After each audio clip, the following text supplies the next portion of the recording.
से है तारती। श्री भागवत भगवान की है आरती। पापियों को पाप से है तारती। श्री भागवत भगवान की है आरती। पापियों को पाप से है तारती। श्री भागवत भगवान की है आरती। पापियों को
सर्वाणि धर्माणि प्रथमान्यासन्नादेहनाकं मेहमानः सचन्द्रेत पूर्वे साध्याः सन्ति देवः मन्त्रपुष्पाञ्जलिं समर्पयामि।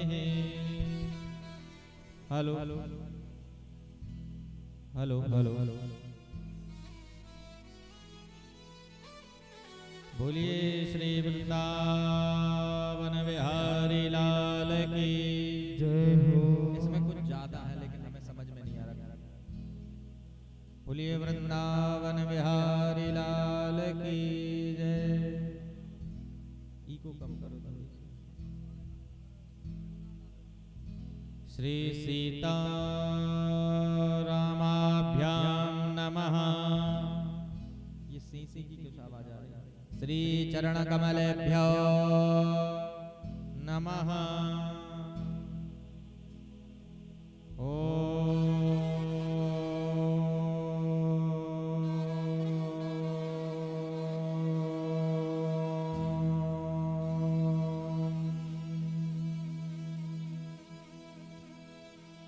गुरु ब्रह्मा गुरु विष्णु गुरुदेवो महेश्वरा गुरु साक्षात् परब्रह्म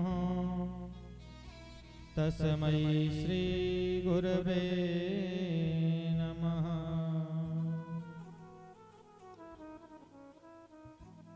अखंड मंडलाकारं व्याप्तं येन चराचरम् तत्पदं दर्शितं येन तस्मै श्री गुरवे नमः। श्री सीतानाथ समारंभा श्री रामानंदार्य मध्यमा अस्मदाचार्य पर्यन्ता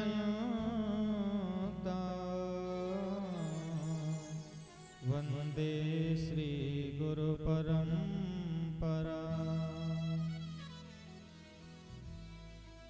वंशी विभूषित करा नवनीरदाभा पीतांबरादरुण बिंब फलाधरोष्ठा पूर्णेन्दु सुंदर मुखा दरवृंद नेत्रा कृष्णात् परं किमपि तत्त्वहं न जाने। कस्तूरी तिलकं ललाटपटले वक्षस्थले कौस्तुभम् नासाग्रे वरमौक्तिकं करतले वेणुकरे कंकणम् सर्वांगे हरिचन्दनं सुललितं कंठे च मुक्तावली गोपस्त्री परिवेष्टितो विजयते गोपालचूडामणि। श्री नमः श्री कृष्णचन्द्राय परिपूर्णतमाय च असंख्याडाधिपते गौलोकपतये नमः। श्री राधापतये तुभ्यं ब्रजाधीशाय ते नमः। नमः श्री नंदपुत्राय यशोदानंदनाय च देवकी सुत गोविंद वासुदेव जगत्पते यदूतं जगन्नाथ पाहि मां पुरुषोत्तम। श्रीचित्रकूटालयं रामं इन्दिरानन्दमन्दिरं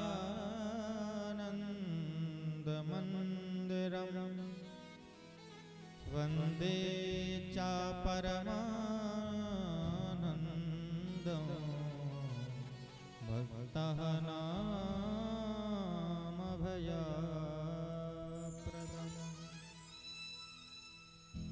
श्री सीतानाथाय चरणकमलेभ्यो नमः।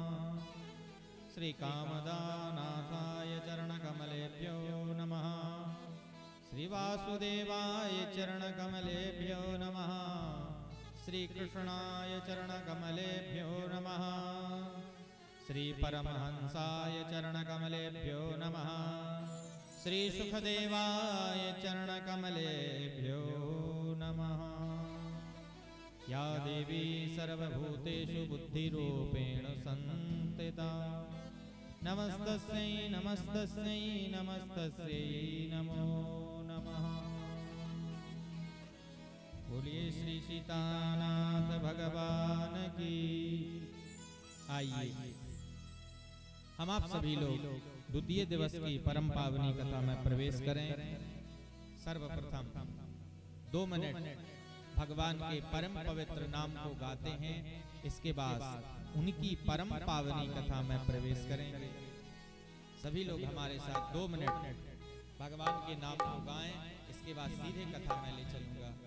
ठाकुर हमरे रमन बिहारी, हम हैं रमन बिहारी के। ठाकुर हमरे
कीमती, जीवन की हर सांस कीमती, जीवन की हर सांस कीमती, जीवन की हर सांस कीमती, दिन है चार उदारी के, दिन है चार उदारी के, काल भली का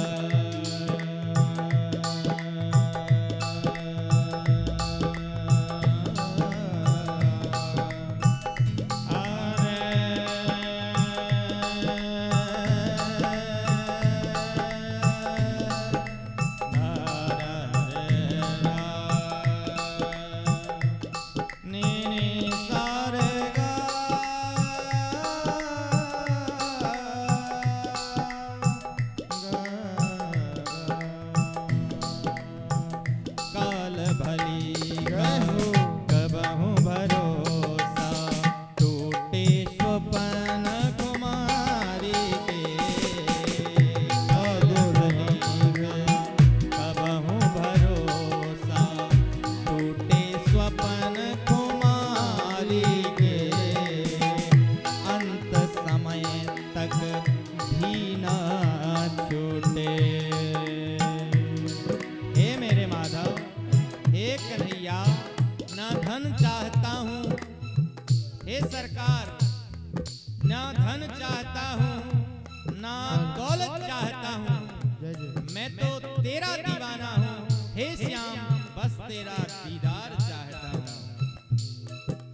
अंत समय तक भी ना छूटे, कारण दुनियादारी के, अंत समय तक भी ना छूटे, कारण दुनियादारी के, ठाकुर हमारे रमण बिहारी, हम हैं बिहारी के, ठाकुर हमारे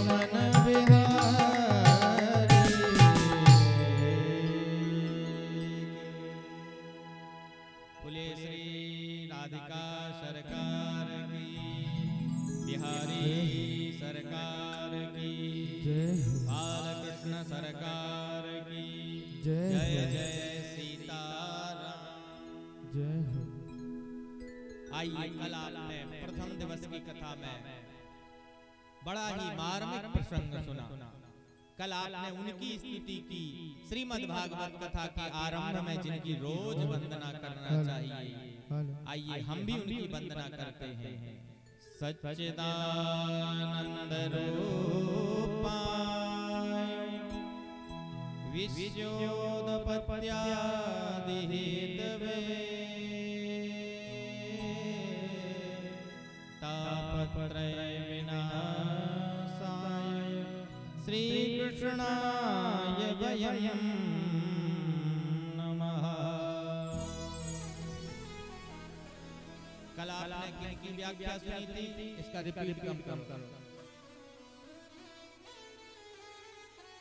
कल आपने कथा सुनी थी सच्चिदानंद रूपाय विश्वोदपत्यादि हेतवे तापत्रय विनाशाय श्री कृष्णाय वयं नमः।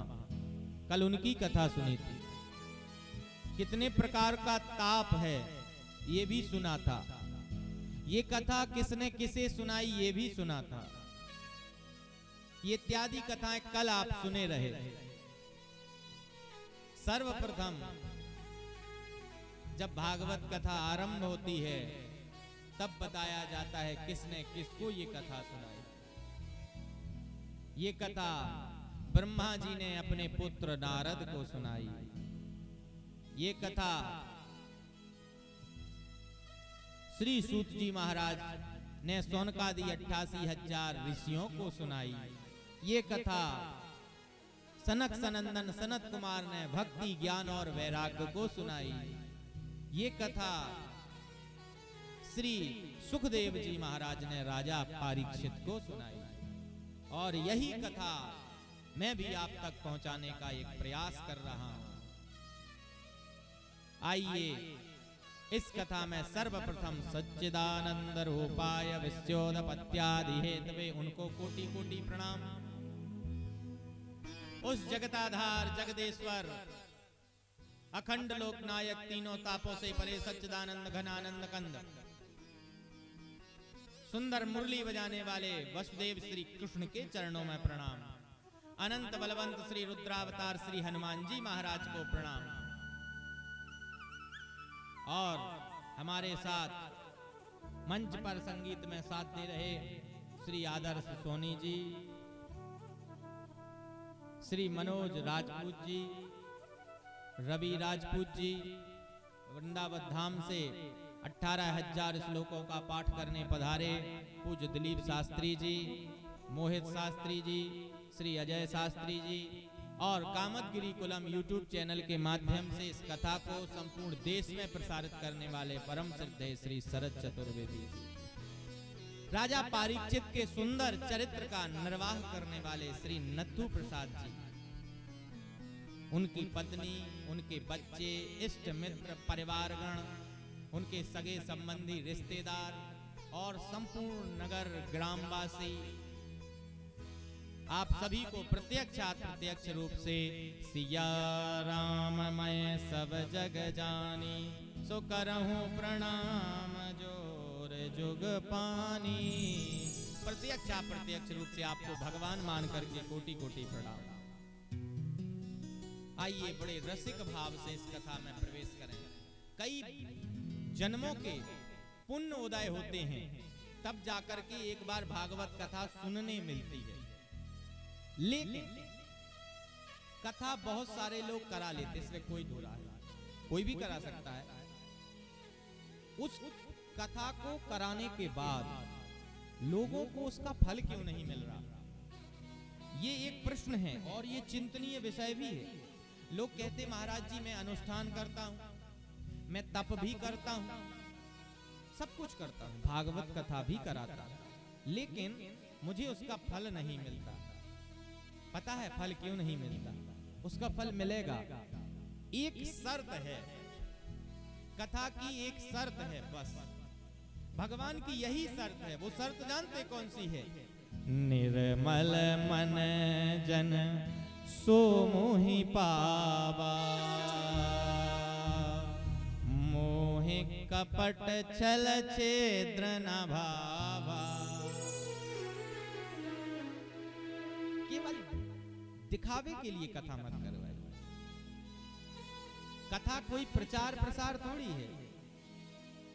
कथा को भाव से सुनिए, आनंद से सुनिए, आस्था से सुनिए। मान लीजिए आप कथा करा रहे हैं, कथा के प्रति आपका भाव नहीं है, श्रद्धा नहीं है। जब तक श्रद्धा नहीं होगी तब तक ये कथा सुनना निरर्थक है। ये कथा सुनो, भाव से सुनो, श्रद्धा पूर्वक सुनो। आप कथा तो सुन रहे हो, उस कथा के प्रति भाव तो बना ही नहीं रहा, फिर क्या मतलब उस कथा के सुनने? ये कथा कैसी है? सुन समझें जे मुदित मन, तो मज्जहि अति अनुराग। सुनो, ध्यान पूर्वक सुनना हमारी बात को। सुन समझें, सबसे पहले क्या करना है? सुनना है। फिर सुन समझें, फिर क्या करना है? समझना है। सुन समझें जे मुदित मन, मज्जहि अति अनुराग। अनुराग जानते क्या है? अनुराग क्या है? केवल इतनी सी परिभाषा अनुराग की नहीं है। भगवान के चरणों में प्रेम कर लेना, ये अनुराग तो हो गया संकुचित अनुराग। अनुराग है भगवान की अगाध भक्ति का, मंत्र मुग्ध होकर के आनंद लेना, वो अनुराग है। जो आनंद सिंधु सुख राशि, जो आनंद के सागर हैं, उनके उस आनंद रूपी सागर में नित्य डुबकी लगाना ही अनुराग है प्यारे। वो अनुराग का आनंद लीजिए, उस अनुराग को आप लोग प्राप्त करिए। और वो अनुराग मिलेगा कहाँ मिलेगा?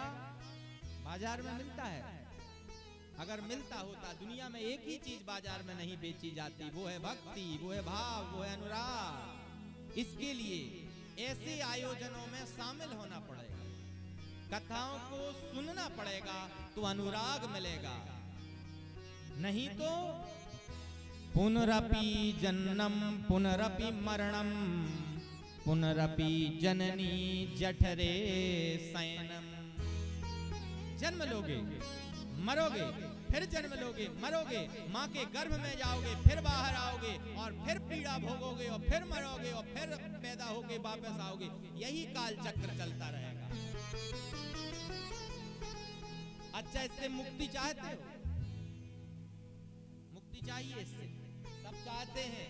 हम तो कहते हैं मुझे तो मुक्ति चाहिए, हे प्रभु, मैं इसीलिए कथा गाता हूँ। मेरी कथा का 1% भी भाव यदि मुझे मिले तो मुझे इस मृत्यु लोक में दोबारा जन्म नहीं देना, मुझे आपके पास रहना है। भगवान ने भक्तों के लिए अलग से एक धाम बनाया है, पता है आप लोगों को? जो अच्छे कर्म करते हैं, सबका सम्मान करते हैं, अपने माता पिता की सेवा करते हैं, उनके लिए अलग से बनाया गया है। वहां निवास मिलता है। और जो ये नहीं करते उनके लिए भी बनाया गया है। उनके लिए उसमें हमारे वेदों में नरक शब्द कहा गया है। नरक, नरक कहते ये नरक में चला गया। ये नरक शब्द क्या है? किसी ने देखा थोड़ी है। ये हम आप केवल भाव है हमारा आपका। तो नरक तो कोई नहीं जाना चाहता, हमें लगता। अच्छा, कितने लोग नरक जाना चाहते हैं?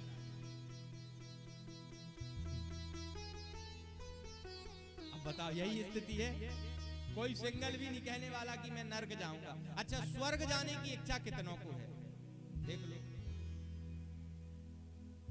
सबको स्वर्ग जाना है। मैं पता है ऐसा क्यों बोल रहा हूं। देखिए, मैं बड़ी सरल कथा सुनाता हूं ताकि आपको समझ में आए। कथा का मतलब ही है सुन समझाएं जे मुदित मन मज्जहि आति अनुराग। सब लोग चाहते मैं स्वर्ग जाऊं, चाहना भी चाहिए, स्वाभाविक बात है। अच्छा, स्वर्ग तो जाना चाहते हो, ये है स्वर्ग। यहां हो आप लोग, समझना मेरी बात को उदाहरण के तौर पर। ये है स्वर्ग, यहां हो आप लोग। इसके बीच में अंतर है कि नहीं है? तो भैया यहाँ के लिए सीढ़ी लगाओगे कि नहीं लगाओगे? रास्ता बनाओगे कि नहीं बनाओगे? रास्ता बनाया नहीं और स्वर्ग जाने की सोचने लगे, कहां से स्वर्ग जाओगे? रास्ता बनाइए। यहां से यहां तक जाने के लिए पहले बीच में रास्ता बनाइए। इसी को स्वर्ग नसैनी बोलते हैं। ये स्वर्ग की नसैनी लगाओ। कहां मिलेगी स्वर्ग की नसैनी? स्वर्ग की नसैनी क्या है?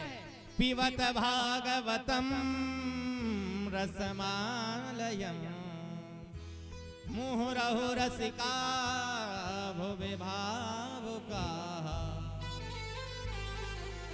इस कथा रूपी अमृत को पी जाओ, और जब अमृत पी जाओगे तो यहां से यहां तक जो सीढ़ी है वो है श्रीमद् भागवत कथा, वो है प्रभु का चरित्र। और प्रभु के चरित्र पर चरित्र रूपी सीढ़ी बनाओ, भागवत कथा रूपी भाव सुनो, और उस सीढ़ी पर चढ़ करके सीधे हम लोग के सुखम भुक्त्वा अन्ते वैकुंठतम गतः, सीधे मुक्ति। अन्यथा मुक्ति नहीं मिलती। इतनी बुरी योनि मिलती, कई लाख योनियां बताएंगी हमारे हिंदू संस्कारों में, सनातन संस्कृति में। मान लो कुत्ता बन गए, मान लो कुत्ता बने। कुत्ते की स्थिति जानते कैसी होती? उसको जब आप रोटी डालोगे तो कुत्ता दुम हिलाएगा और दोनों पैरों पर खड़ा हो जाएगा और हाथ से रोटी लेगा और वहीं बैठकर खाएगा। और अगर कुत्ता चोरी से रोटी लाएगा तो दुम हिलाएगा नहीं, तुम दबाएगा और वहीं बैठ के नहीं खाएगा तो घर छोड़ के किसी कोने में जाके खाएगा। कुत्ते की योनि, मान लो गधा बन गए, अगर गधा बन गए तो मालिक का बोझा ढोना पड़ेगा। और सबसे निकृष्ट योनि मान लो सर्प बन गए तो प्यारे वो कष्ट होता है, पेट के बल रगड़ना पड़ेगा। सर्प के पैर नहीं है, वो पेट के बल रगड़ता है, इसीलिए उसको सरीसृप जीव कहते हैं, रेप्टाइल, खिसकने वाला। इनमें से किसी भी योनि में यदि नहीं जाना है किसी भी जीव को, तो उसको राम कथा, श्रीमद् भागवत कथा, यज्ञ, तप, होम, अनुष्ठान इत्यादि में शामिल होना पड़ेगा। आइए, कल मैंने इस कथा को कहां छोड़ा था? बताओ कहां छोड़ा था? माताएं बहनें बताएं कहां छोड़ा था? अरे बोले ठीक है, छोड़ा होगा जहां तुम्हारी मर्जी, कहने तुम आए हो के हम। हमारी कथा को यदि सुनो तो उसको नोट करो। मैं इस कथा को कहने का पक्षधर नहीं हूं कि आया और पूरा 18,000 श्लोक सुना के चला गया। पूजा कम करो, मैं नहीं कहता पूजा ज्यादा करो, हट, पूजा कम करो, लेकिन उतनी तो करो जितने में भाव हो। बिना भाव के तो तुम भगवान को यहाँ खोपड़ी पे रख लेना, और भाव है नहीं पूजा में। जो पूजा कराने आया उसके प्रति भाव नहीं है, और तुम भगवान को यहाँ रखे फिरो तो तुम्हारा क्या कल्याण होगा? जीवन में नहीं होगा। पहले भाव बनाइए, मैं कहता हूं पहले भाव बनाइए, तब कथा सुनिए। सर्वप्रथम ये कथा जहां चल रही है, सूत जी महाराज सौनकादि 88,000 ऋषियों को सुना रहे हैं। उसी में एक प्रसंग आया था नारद जी और सनक सनंदन सनत कुमारों का। आया था कि नहीं आया? जब सनत कुमार नारद जी को ये कथा सुनाने लगे, वहीं पर कौन पहुंच गया था? भक्ति अपने दोनों पुत्रों को लेकर के पहुंची थी, जिसका नाम क्या था? ज्ञान और वैराग। ज्ञान और वैराग को लेकर के भक्ति पहुंची, वहां बैठ गई, कथा आरंभ हुई और सनत कुमार नारद जी से कहने लगे, हे नारद जी, मैं आपको एक बड़ा ही सुंदर प्रसंग सुनाता हूं, ध्यान पूर्वक सुनो। कहने लगे, प्रभु सुनाइए। कथा आरंभ होती है, तुंगभद्रा तटे पूर्वम भूपत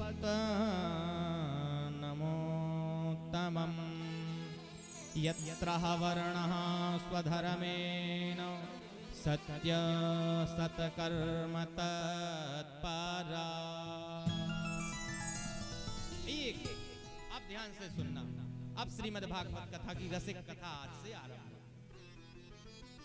कहने लगे कि एक समय की बात है कि तुंगभद्रा नदी के किनारे पर एक बड़े ही सात्विकीय ब्राह्मण रहते थे, बड़े संतोषी थे, और उनका नाम था पंडित जी का। ध्यान से सुनना ये कथा। उन पंडित जी का नाम था आत्मदेव।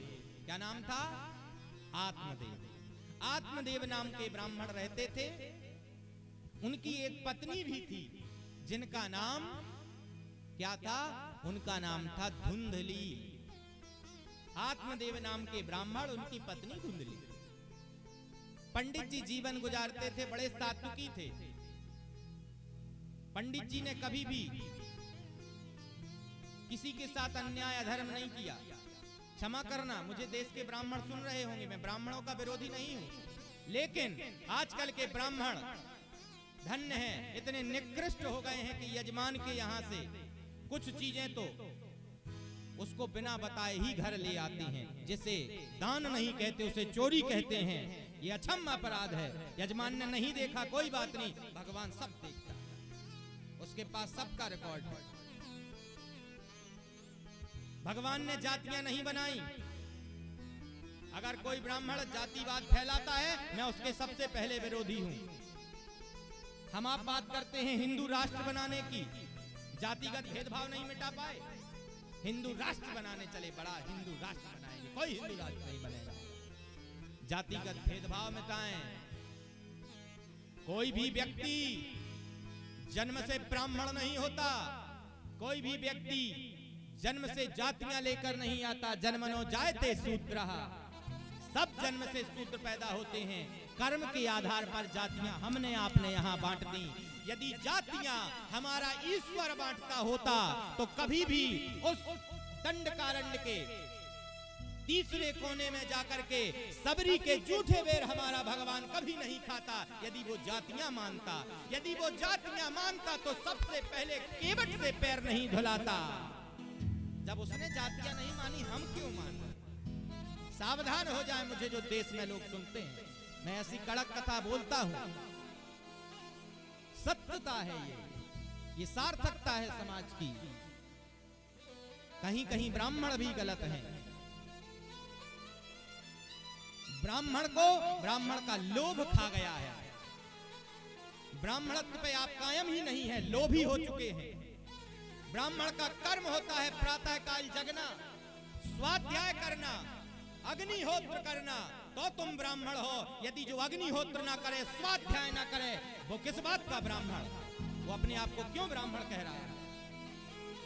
हमारा जन्म ही क्यों हुआ है? ब्राह्मणों का जन्म हुआ है, उनका कर्म है दान देना, दान लेना, यज्ञ करना, यज्ञ कराना। इनमें से किसी भी कृत्य में ब्राह्मण संलिप्त नहीं है। हमने ब्राह्मणत्व छोड़ दिया है, इसीलिए इस धरती का संतुलन गड़बड़ा गया है। स्वाध्याय करना नहीं है और बने फिरते बड़े ब्राह्मण। सबसे निकृष्ट कर्म बताया गया है पौरोहित्य कर्म, जो मैं भी कर रहा हूं, ये निकृष्ट है। इसीलिए नित्य हवन करना चाहिए। क्यों? क्योंकि ना जाने हम कितनी प्रकार की संपत्ति यजमानों से लेते हैं, सब प्रकार का भक्षण करते हैं, और हवन नहीं करेंगे तो साइलेंट अटैक ही में मरत पंडित सब। साइलेंट आता है अटैक, हल्ला भी नहीं मचाता सीधे। बोले पंडित जी सवेरे तो शाम को तो ठीक थे, कहे अटैक आया वो भी साइलेंट, हल्ला नहीं मचाया उसने, सोए और सो गए। हे ब्राह्मण देवताओं, हमारा आपका जन्म सिर्फ यज्ञ करने, यज्ञ कराने, तप करने, तप कराने, अनुष्ठान करने, अनुष्ठान कराने के लिए हुआ है। भिक्षा मांगने, भिक्षा देने के लिए हुआ है। इस पर अडिग रहें, ये देश अपने आप हिंदू राष्ट्र बन जाएगा। आत्मदेव नाम के एक ब्राह्मण निवास करते थे, उनकी पत्नी का नाम धुंधली था। बड़े निष्ठावान थे, उनने कभी किसी के साथ अन्याय, अत्याचार, गलत नहीं किया। फिर भी उन्हें उनके किए हुए कृत्य का फल नहीं मिला। फल क्या चाहते थे? उनकी कोई संतान नहीं थी। उन्हें बड़ी इच्छा थी कि हमें संतान हो जाए। देश में बहुत सारे ऐसे लोग हैं जिन्हें संतान नहीं होती। जिन्हें संतान नहीं है वो उनके घर वालों से उन्हें कम दिक्कत है, उनके गांव वालों से और पड़ोसियों से ज्यादा दिक्कत है। वो ज्यादा ताने मारते हैं, घर वाले नहीं कहेंगे कुछ नहीं, उन्हें ज्यादा दिक्कत रहती पड़ोसियों को। वो रोज ताक झांक करते घर में।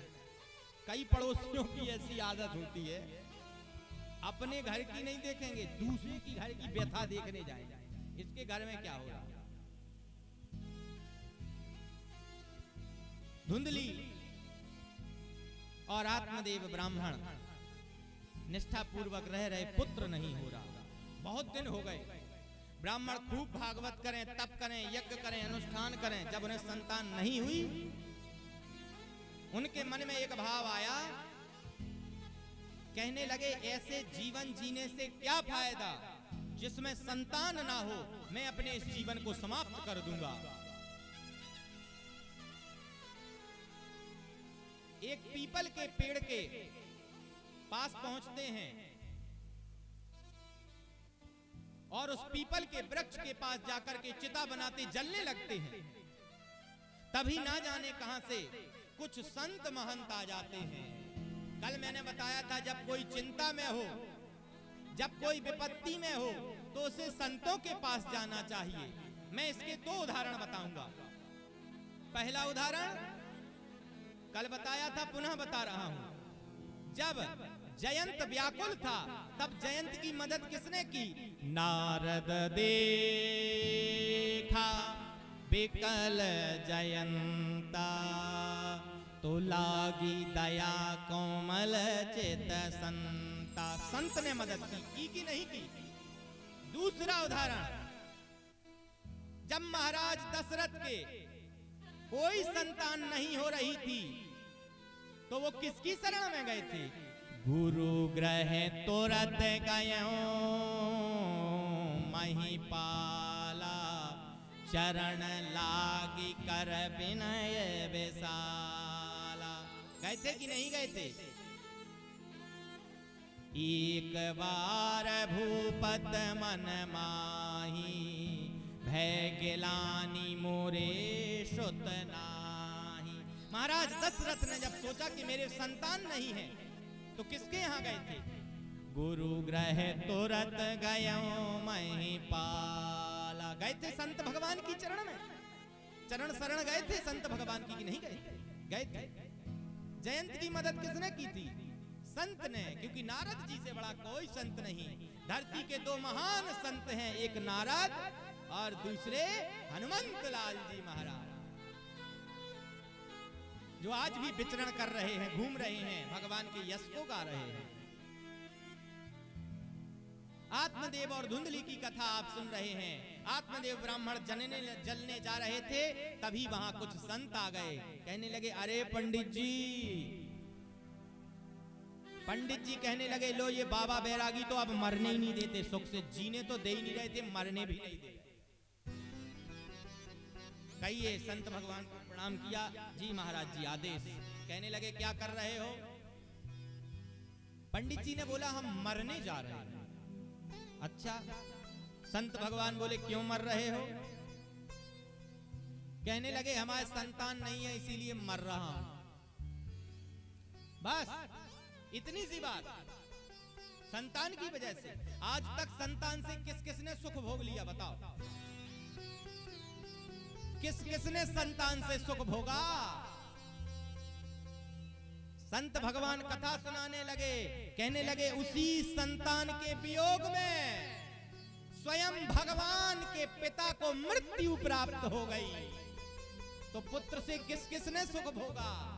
बताओ, किस किसने भोगा? क्या आज के लोग भोग रहे? हिंदुस्तान के, अपितु पूरे विश्व के 80% ऐसे पुत्र हैं जो अपने माँ बाप को घर से निकाल देते हैं, और बेचारों को हमारे पूज्य अनुरुद्धाचार्य जी महाराज के यहाँ वृद्धाश्रम में शरण लेनी पड़ती है। पत्थर की मूर्तियों के सामने तन मन धन सब तेरा, और घर में स्वयं साक्षात बूढ़े माँ बाप बैठे, उन्हें गालियां दो। कहां तक कल्याण होगा तुम्हारा? कभी कल्याण नहीं होगा। संतों ने कहा, बहुत समझाया, न माने। कहने लगे, एक पुत्र तो चाहिए है, चाहे जो हो जाए। ब्राह्मण कहने लगे, रुको। उन्होंने ध्यान लगाया, देखा ध्यानावस्था में। कहने लगे, ऐसा है पंडित जी, इस जन्म में तो ठीक है, अगले 7 जन्म तक तुम्हें संतान नहीं होना।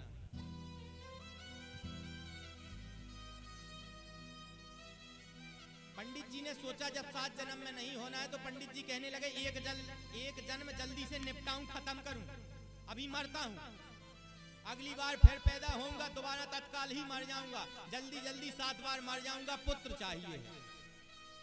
अच्छा, संत कहने लगे, अच्छा हठीला ब्राह्मण है। कहने लगे, हम जो कह रहे वो सुनो। ब्राह्मण देवता कहने लगे, ठीक है, हम मरेंगे। साधु संत कहने लगे, ना मरो। साधु संतों के सामने कोई मर जाए, ऐसा नहीं हो सकता। कल भी सुना था आपने, भक्ति के दोनों पुत्र ज्ञान और वैराग मरने वाले थे, नारद जी को देखा जिंदा हो गए। मर सकता कोई संतों के सामने? कोई नहीं मर सकता। कहने लगे, जाओ। ध्यान किया, उन साधु संतों ने एक फल दे दिया, एक फल दे दिया, उस फल को दे दिया। कहने लगे, जाओ ये फल ले जाओ, अपनी पत्नी को खिला देना, इससे तुम्हें संतान हो जाएगी। पंडित जी तत्काल चिता से नीचे उतरे। कहने लगे, अब नहीं मरेंगे, अब थोड़ी मरेंगे, जो मरना था उसके लिए रास्ता क्लियर, अब नहीं मरूंगा। अच्छा ठीक है, नहीं मरेंगे। आ गए, घर आए, अपनी पत्नी से कहने लगे, ये फल खाओ, इससे संतान होती है। उनकी पत्नी अपने पति में आस्था नहीं रखती थी। घर की लक्ष्मी कौन है? महिलाएं। इसीलिए महिलाओं को अपने घर को साफ सुथरा रखना चाहिए। अपने दरवाजे पर प्रत्येक दिन गाय के गोबर से लीपना चाहिए, उसमें सुंदर रंगोली या चौक डालने चाहिए, तभी उस घर में लक्ष्मी का वास होता है। घर के आंगन में तुलसी लगानी चाहिए, उन तुलसी जी में जल डालना चाहिए। ये है नारी के लक्षण, ये है नारी। लेकिन नहीं, हमारे देश में इस बॉलीवुड वालों ने पाश्चात्य सभ्यता को ऐसा परोसा कि नारी तत्व तो समाप्त ही हो गया। पेंट शर्ट में घूमने लगी हमारे देश की नारियां। नारी शब्द ही का समाप्त हो गया। जो पेंट शर्ट पहने वो नारी है, वो पुरुष है, पुरुष नारी थोड़ी। पुरुषों के कपड़े नारी पे। अच्छा, हम लोग साड़ियां पहनने लग जाए तो कैसे लगेंगे? इमेजिन करो थोड़ा सा। कल से ये सब कलाकार साड़ी पहन के आए। मान लो बुंदेलखंड में, हम मजाक की बात नहीं, बुंदेलखंड के कई क्षेत्रों में एक परंपरा है, दूल्हा के फूफा को साड़ी पहनाते हैं, बोलते हैं स्वासा। भैया ऐसा नियम कहाँ चला था कि उसको तुम जिंद बना दो? बोले हमारे यहाँ की परंपरा है, भारी परंपरा है। वो इतना अच्छा कपड़े पहन के आया, उसको बिजूखा बना दिया खेत में खड़ा करने के लिए। बोले हमारे यहाँ परंपरा है महाराज जी, स्वासा है बुंदेलखंड का। कोई परंपरा नहीं, सब फर्जी परंपरा बीच के बीच बना लेते हैं। परंपरा है, भगवान को मानने की परंपरा है, वो कोई गिनती नहीं गिनवाता। भगवान को मानो, ये परंपरा नहीं है। स्वासा बनाओ, ये परंपरा है। महिलाओं के कर्तव्य हैं, कर्म है कुछ, उनकी मर्यादाएं हैं। अब पूरा देश सुन रहा है, कुछ चीजें मर्यादित बोलनी नहीं। इतने में तो हम पे लग गए कई केस, इतने में तो केस ही लग जाते। बोले बताओ, महिलाओं के खिलाफ बोला, ना जाने कौन सा महिला मोर्चा की अध्यक्ष केस लगवा दी। ये है क्यों? क्योंकि कोई सत्यता पचा नहीं पा रहा है। सत्य कड़वा होता है, उसको लोग पचा नहीं पा रहे। धुंधली के पति पंडित जी, उनके पति जैसे घर के अंदर घुसे, उनकी पत्नी बार बिखेरे ऐसे, पल्लू टेढ़ा, और सोते हुए वो 10 बजे सो के जगती थी। आई आ गया पंडित जी, कह रहे अरे पनमें से हम कुछ फल लाए हैं। हाँ तो हम क्या करें? इसके खाने से संतान होती है। मैं इसीलिए बता रहा हूं, महिलाओं का ये आचरण नहीं है। महिलाओं को जब भी अपने पति के सामने जाना चाहिए, श्रृंगार करके जाना चाहिए। इससे उसके पति का उसमें प्रेम बढ़ता है। हर सती हैं जो जग में रहे ध्यान से, बढ़ के पूजा पति की है भगवान से। घर के पति को दो गालियां और मंदिर के भगवान को पूजने जाओ, ऐसा नहीं होता। जैसे हर पत्नी जो होती है, उसका पति उसके लिए जीरो, उल्लू होता। उल्लू अपनी भाषा में उल्लू कहते हैं। और कहीं दूसरे का आदमी देख ले, बोले वाह तुम्हें तो नहीं आउट कछू, हमारी सहेली के पति देखो कितने होशियार, बड़े स्कूल में पढ़ाते हैं। ले आदमी चाहे सरकारी मास्टर हो, दूसरे का प्राइवेट में पढ़ा रहा हो, लेकिन दूसरे का प्राइवेट का अच्छा, अपना सरकारी बुरा। जैसे एक जन पंडित जी थे, बहुत विद्वान थे, उनके पास इतनी ताकत थी कि वो उड़ जाते थे हवा में। तो वो रोज अपने गांव के एक पहाड़ पे, जैसे इस गांव में है ना पहाड़, इधर के पहाड़ से उड़ते थे, उधर के पहाड़ पे जाके बैठ जाते थे। रोज करते थे वो। उनके पास योगाष्टक साधना थी। एक दिन उनकी पत्नी सखी सहेलियों के साथ में गई। पंडित जी उड़ रहे थे, उन्होंने देख लिया, ये कौन उड़ रहा है?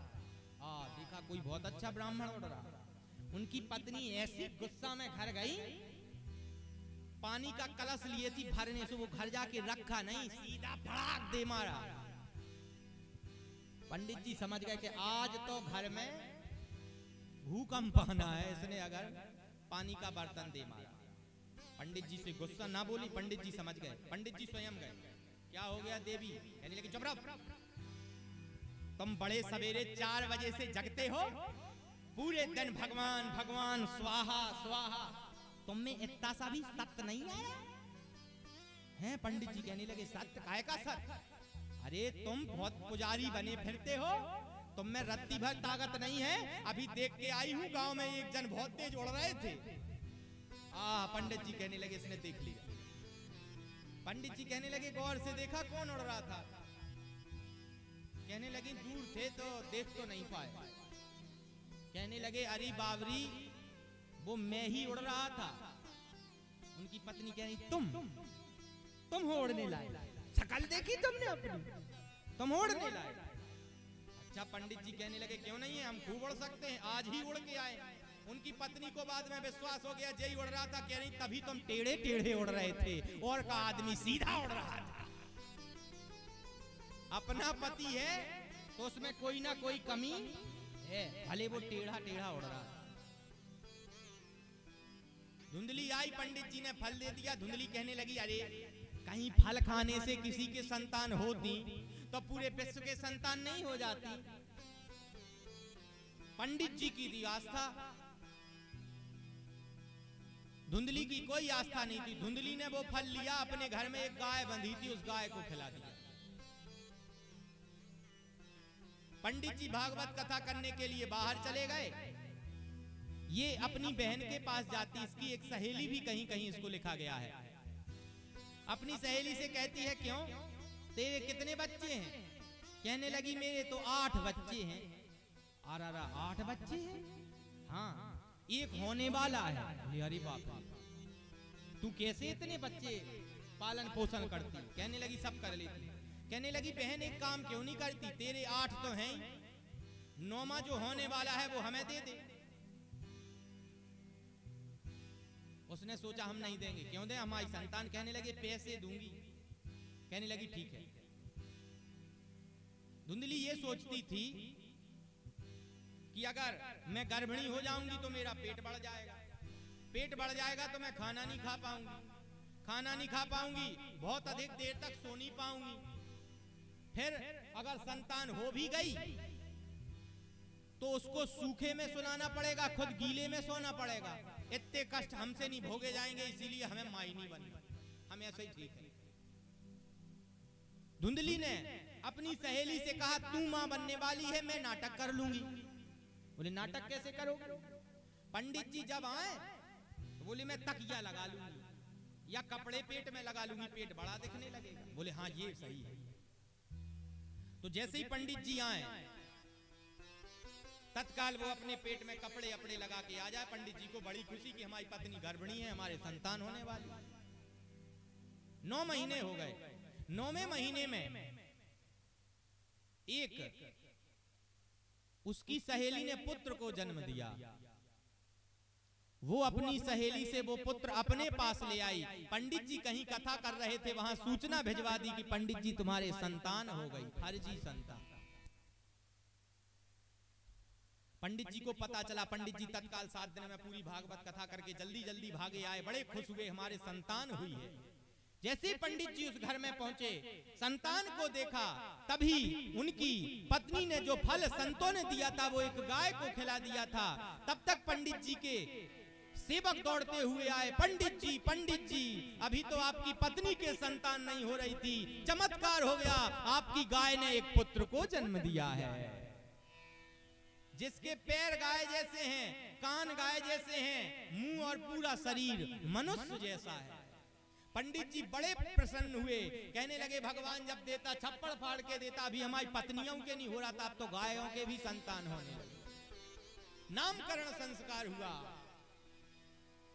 उनकी पत्नी धुंधली कहने लगी ए पंडित रुक जाओ, इस पुत्र को किसने पैदा किया? पंडित जी कहने लगे स्वाभाविक है, तुमने पैदा किया। कहने लगे तो इसका नाम भी मैं रखूंगी, तुम नहीं रखोगे। पंडित जी कहने लगे नहीं नहीं, एक संतान का नाम हमें रख लेने दो। उनकी पत्नी कहने लगी ठीक है, ये जो गाय से पैदा हुआ ये तुम्हारा पुत्र है, इसका नाम रख लो। ठीक, पंडित जी प्रसन्न हो गए। धुंधली कहने लगी मेरे नाम है धुंधली, तो मेरे पुत्र का नाम होगा धुंधकारी। ठीक है। पंडित जी कहने लगे ये गाय से पुत्र पैदा हुआ है, इसीलिए इसका नाम गौकर्ण रखा जाता है। धीरे धीरे समय गुजरा। आज कथा बहुत आगे तक जानी है, इसीलिए इस कथा को मार्मिक प्रसंग को स्पर्श करते हुए आगे बढ़ेंगे। बाकी का कथा का जो नियम है वो हमारे दिलीप शास्त्री जी पूरा कर रहे हैं। जितनी कथा मैं सुनाऊंगा उसका ये पाठ कर रहे हैं। जो कथा हमसे छूट जाती है वो पाठ में आती है, ऐसा वेदोक्त नियम होता है। प्रातः काल भी पाठ होता है 1-1.5-2 घंटे, और संध्या काल में जब तक कथा चलेगी, ये नियम है, तब तक पाठ होना चाहिए। तो 3 घंटे अभी पाठ होगा। पंडित जी के यहाँ गायों ने संतानें दे दी, धन्य है पंडित जी। कुछ समय गुजरा, दोनों बालक सयाने हुए। जो गोकर्ण थे वो संतों के प्रसाद से पैदा हुए थे, इसीलिए वो महान तेजस्वी तपस्वी हुए, विद्या अध्ययन करके बहुत नाम कमाया। और जो भरजी संतान थी धुंधकारी, वो वैश्यावृत्ति में लीन हो गया, वैश्याओं के यहां जाने लगा। बहुत दिनों तक वैश्याएं तो तब तक साथ देती जब तक आपके पास धन है। धन खत्म, आप खत्म। एक दिन, बहुत दिन धीरे धीरे गुजर गए तो धुंधकारी अब क्या करने लगा, माता पिता से पैसे मांगने लगा। शराब, जुआ इत्यादि में संतृप्त रहता था। माँ बाप के पास पैसा खत्म हो गया तो माँ बाप को मारने लगा। याद रखना, कोई सात्विकी पिता हो, उसकी संतान उसे प्रताड़ना दे, गालियां दे, तो वो पिता इतना सज्जन होता है कि वो घर छोड़ के चला जाता है। ढूंढते ही रह जाओगे, मिलेगा नहीं वो। पंडित जी ने अपना दंड कमंडल उठाया, घर त्याग दिया। कहने लगे ऐसे संतान के पास रहने से अच्छा घर त्याग दें। घर त्याग के चले गए। इधर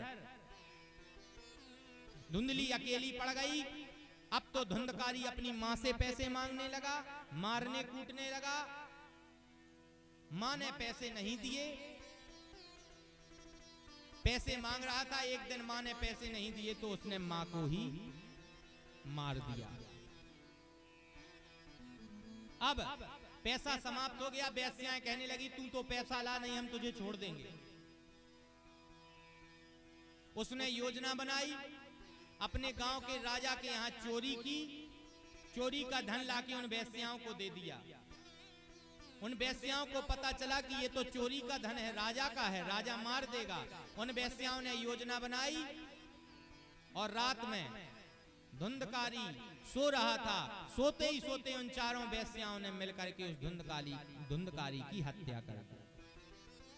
जहां वो सो रहा था उसी के बेड के नीचे गड्ढा खुदवाया, उसमें उसे गाड़ दिया और वहां से भाग गई। अब धीरे धीरे समय गुजरा और वो भयानक प्रेत बन गया। कभी किसी को दिखाई दे, कभी बड़ा बन जाए, कभी आंधी बन जाए, कभी तूफान। ऐसी माया फैलाई कि धीरे धीरे उस गांव के लोग उस गांव को छोड़ करके भाग गए। पूरे गांव में हवा फैल गई, इस मोहल्ले में भूत रहता, भूत रहता। अब तो कोई उस मोहल्ले में भी ना जाए। गोकर्ण जी महाराज जो उनके भाई थे, गाय से पैदा हुए थे, चारों धाम की यात्रा करके कमंडल में जल लेके चले आ रहे थे। गांव के बाहर आए, गांव के लोगों से पूछा, गांव के लोगों ने हाल बताया। कहने लगे पिताजी तो बहुत पहले घर छोड़ के चले गए थे, माताजी समाप्त हो गई आपकी। आपका एक भाई था, उसका पता ही नहीं चला आज तक कहां गया। और आपके घर में एक भूत रहने लगा। भूत हमारे घर में? गोकर्ण जी घर में गए, जैसे ही दरवाजा खोला उन्हें कोई ना दिखाई दिया। वो सो गए। जैसे ही रात्रि के 12 बजे वो भूत अपनी माया में पूर्ण रूप में आ जाता था। कभी ऊपर जाता था, कभी नीचे आता था। जिस बिस्तर पर गोकर्ण पंडित जी सो रहे थे, कभी उस बिस्तर को हवा में करता, कभी नीचे लाता। हम आप होते ना तो हार्ट अटैक में मार जाते, लेकिन नहीं, गोकर्ण जी नहीं डरे। उनके पास तीर्थ यात्रा करने का बल था। उन्होंने अपना कमंडल उठाया, तीर्थ यात्रा का जो नदियों का जल था वो जल लिया और उस प्रेत को फेंक करके माया वो मारा तो वो सा आकार आ गया, हाथ जोड़ करके खड़ा हो गया। गोकर्ण जी कहने लगे कौन है तू, कौन है तू, और यहां क्या कर रहा है, यहां कैसे आया। तब वह रोते हुए कहने लगा, अरे मैं आपका अभागा भाई हूं। मेरा भाई? हां, मैं आपका भाई धुंधकारी हूं। आदौते सब कथा सुनाई। कथा सुनाने लगा। अहम भ्राता तुदीयोस्मि धुंधकारी नामता स्वय्येनैव दोषेण ब्रह्मत्वं नासितं मया। मेरे अंदर का ब्राह्मणत्व मर गया था। मैंने वेश्याओं की संगति की और अपनी मां को मारा। उन्हीं वेश्याओं ने मुझे मार करके यहां गाड़ दिया। जहां आप लेटे हैं यहीं मैं गड़ा हूं।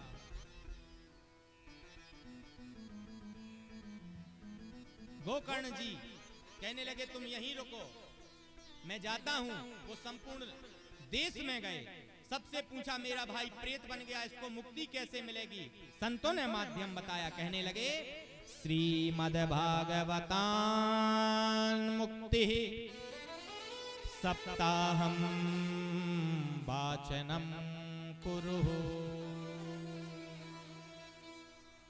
उन्हें मार्ग बताया साधु संतों ने कि तुम अपने भाई को 7 दिन की भागवत कथा सुनाओ, वो मुक्ति पा जाएगा। गोकर्ण जी तत्काल घर आए, सामग्री मंगवाई, पूजा की तैयारियां हुई। भैया हल्ला नहीं, अगल बगल वाले तुम लोग कथा को कथा जैसा ट्रीट ही नहीं करते। ये इधर अल्लाह करते, वो उधर अल्लाह करते। बोलिए वृंदावन बिहारी लाल की जय हो। तो सर्वप्रथम भागवत कथा का प्रथम दिवस था जब उन्होंने कथा सुनाई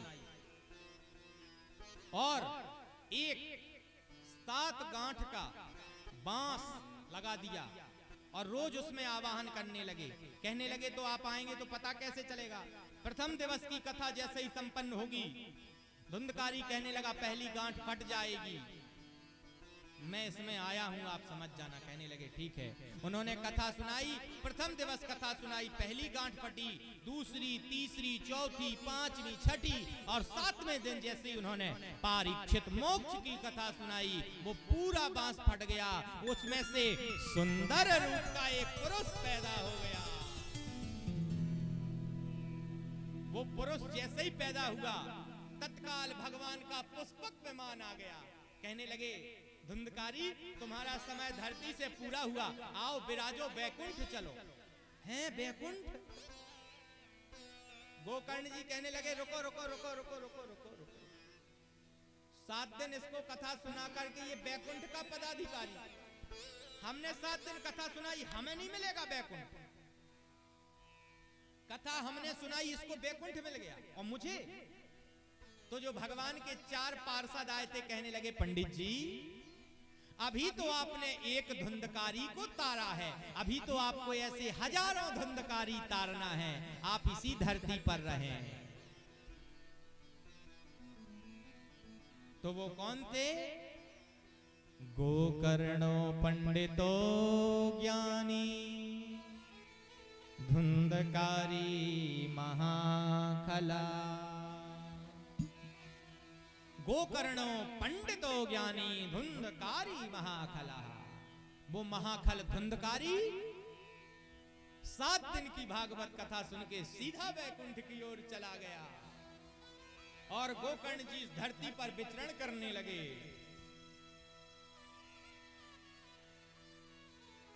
सनत कुमार ये कथा नारद जी को सुना रहे हैं। बोले हे नारद जी, इसीलिए मुक्ति को प्राप्त करने का शाश्वत माध्यम सिर्फ भागवत है।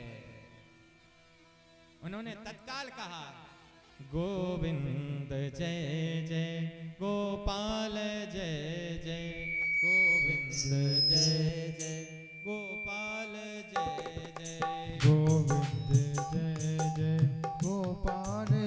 जय गोविंद जय जय गोपाल जय जय गोविंद जय जय गोपाल जय जय गोविंद जय जय गोपाल जय जय गोविंद जय जय गोपाल जय जय गोपाल जय जय। पहले एक काम करो, कथा बाद में होगी, पहले ये माइक सही करो। ये इसका ऑपरेटर कोई अच्छा नहीं है, बहुत अच्छा चल रहा था, देखो सीटी